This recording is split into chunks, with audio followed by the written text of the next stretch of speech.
Jom tengok soalan ni. Soalan ini dari Selangor 2023, set 1, kertas 1, soalan 2. So, tajuk dia adalah fungsi. Soalan ini saya sudah ubah soalan. Dia beritahu kami Arif menawarkan perkhidmatan pembungkusan dan pengembosan barang.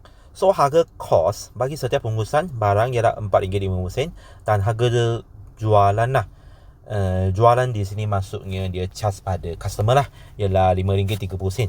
So, secara pulatra dia membelanjakan RM120 untuk cas pos bagi N bungkusan lah. Okay. So, jika F mewakili keuntungan daripada perkhidmatan pembungkusan barang tersebut, dia suruh kami ungkapkan F dalam sebutan N.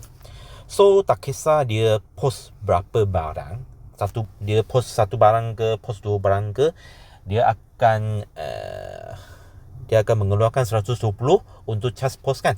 So, itu adalah kos tetap dia. So, dia untung pada pembungkusan itu. So, pembungkusan itu dia setiap bungkusan dia untung berapa? Dia untung 80 sen, betul? So, setiap bungkusan dia untung 80 sen. So, sekarang dia ada N bungkus barang. So, setiap bungkusan dia 0.80 N. Dia akan tolak dengan kos tetap dia, iaitu 120. Okay. So, B tu, dia minta kami cari nilai minimum bagi N untuk mendapatkan bulangan modal. So, fungsi Fn ni adalah keuntungan dia mah. So, untuk mendapatkan bulangan modal, so bermaksud Fn dia perlu lebih besar atau samaan sifat.